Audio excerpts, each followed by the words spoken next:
Welcome to this study style session for the BJCP training program from the Brewers Anonymous Homebrew Club.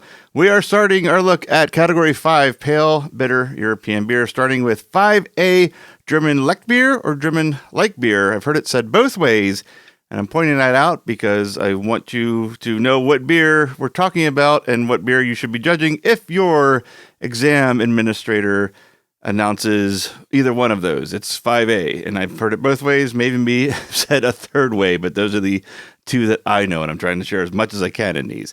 All right, let's get into the overall impression from the guidelines for Category 5A German Leichtbier, and the overall impression reads, a pale, highly attenuated, light-bodied German lager with lower alcohol and calories than standard strength beers. Moderately bitter with noticeable malt and hop flavors. The beer is still interesting to drink.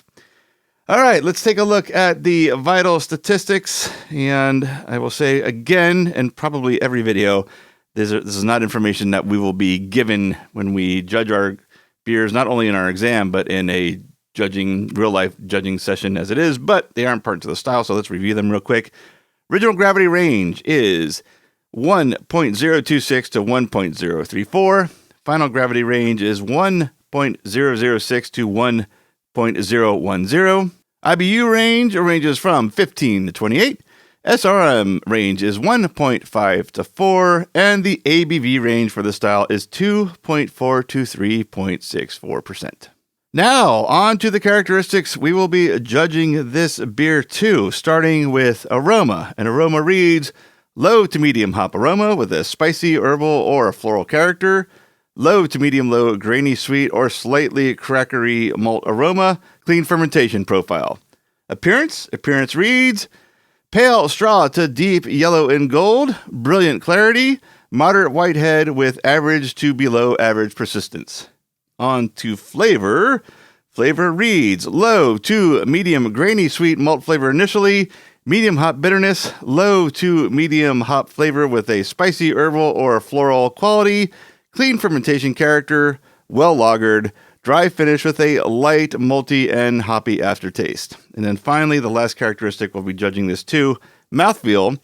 Mouthfeel reads light to very light body, medium to high carbonation, smooth, and well attenuated. And of course, we have some commercial examples listed here. And I'm just going to display them. I am not even going to bother to try to say these. I've already done an injustice to European beers of the past, and these are about the toughest. These are probably second to the Czech Pils category, or Czech lager category, sorry. Yeah, apologies. I just am not going to be able to struggle through these and get this video out in a timely manner. But on that note, I do have it's very rare to find this style, I think, at least in my area. And I usually end up getting something a little more commercial, like a Beck's Light or a Heineken. Like, neither I could find this time around. But to my shock, I did find a King State original green light beer. It's actually on both sides. I just could have read it from the back. Why I'm so surprised is that this is a beer from St. Petersburg, Florida. I'm currently in Orlando. St. Petersburg is not far away. I would almost call this a local-ish brewery. Very shocked to see this style not only being brewed in a local brewery or local-ish brewery, but also being canned and sold in stores. I bought this at a local store. Very surprising. Very eager to try this. But I will need to get my cheat sheet with the rundown of the characteristics of this beer. And in this case, I have just printed it out just in time for this recording. So there it is right there. Not folded up, not ready to go. They will be. I'll have the other three ready for the next video. But I sat down to do this and went, oh, I forgot something very important. It's still the same information. I just need to cut the paper in half and then fold those halves into halves as well. So let's get this open. There we go. I'm sure you heard that. That was pretty loud. All right, camera pour. There we go. Wow, okay, that is light. I think the range was, if I remember correctly, like 1.5 to something else, or to something very low. And that is very, very light. And all right, let's just go through this initially to the study card, flashcard, cheat sheet, whatever you want to call it. I do a quick compare, and then I'll do a proper evaluation on this. So let's start off with aroma. It says low to medium hop. Yeah, definitely low. Spicy herbal. I'd say it's probably herbal, maybe a little floral. Light to medium low, grainy, sweet, slightly crackery. Actually, all of that from what I got. Clean fermentation. Absolutely. Very clean fermentation. Appearance. Pale straw to deep gold color. Yeah, I mean, that's probably pale straw. And this is, as usual, seems no matter what the beer is, the color does not look the same on camera as it does in real life. It's actually quite lighter than the camera's picking up on. It's not, I'm not going to say almost clear, but it might be one of the lightest beers I poured in this entire instructional set of videos. Let's see. Brilliant clarity. Condensation, again, always a problem here, but it's clear. I don't know if I call it brilliant. I think it's a little less than brilliant clear. I think we got some chill haze going on here on this particular beer. Moderate, white head. Did have it, held it for a few seconds longer than the description made me think it was going to hold. So I'd say that checked out. Flavor, low to medium, grainy, sweet malt flavor. We're in that realm. Medium hop bitterness. We're actually right there. The bitterness is way stronger than I thought it was going to be from the aroma. Clean fermentation character. Yes, low to medium hop flavor with spicy herbal or floral notes. I'd say we're still in the herbal and a little bit of floral range. Well lagered. Yep, it's actually quite clean, quite smooth. Mouthfeel, light to very light in body. It's light. It's maybe even light to medium. I'll know more when I sit down and do my score sheet.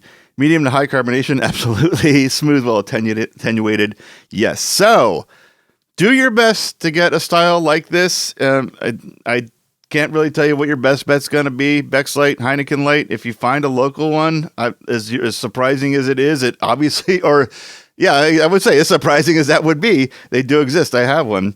Get something close if you need to just get a German pills, or even, split your Kolsch between sessions. Something to definitely judge against. Again, if it's not the style, it's probably going to be a lower end of the score, but getting the practice in is what we need to do and get something in our memories what these beer styles should be like. And I'm going to go ahead and do my score sheet now, and I'll be back and we'll discuss what I have written.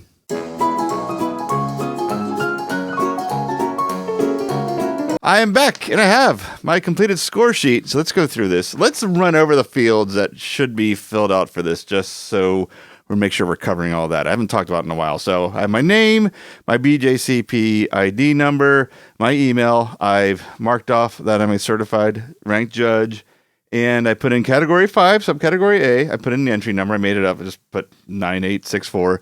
Subcategory, I wrote out German Leichtbier, special ingredients, put NA, appropriate size, cap, fill level, label, removal, etc. I checked that off, and I put a comment that it was a commercial can. For the judging exam, you'd probably want to put something like judge provided sample or test exam provided sample, just something to make sure that field is filled in. I don't know that the comments will actually hurt your score if it's not filled in, but it's definitely not going to hurt it if you fill it in, is really my point. Okay, let's get on to the evaluation. For aroma, I have light, grainy, sweet base malt character up front with a bit of raw dough character. Light to faint herbal and floral hop notes. Clean and recognizable lager yeast aromas with a crisp lagered character. And that is a 10 out of 12. For appearance, I had written pale straw in color, slightly hazy that didn't clear with temperature increasing. I'll get back to that. Medium rocky white head on pour that fell to a tight collar of fine bubbles. 2 out of 3. With all that first part of that description where it says slightly hazy that didn't clear with temperature increasing, that's a lot. I probably could have shortened that down to noticeable chill haze. I think that's what it was in the end. That's one of those things where my writing went one direction, and and what I wanted to write, I should say, went one direction. I never really veered from that path. Probably would have been better to just flat out say appearance of chill haze, shorten that down, make it more concise, and explain what you're observing. But that's another part of the learning process. I just thought of a better way to do that next time. On to flavor. It says clean, light to moderately light base malt sweetness, distinct but smooth, moderate bitterness in the finish that lingers in the aftertaste. Light herbal and floral hop flavors growing slightly stronger as the sample warms up. Clean, crisp finish, slightly dry with a hint of sulfur. And that's a 16 out of 20.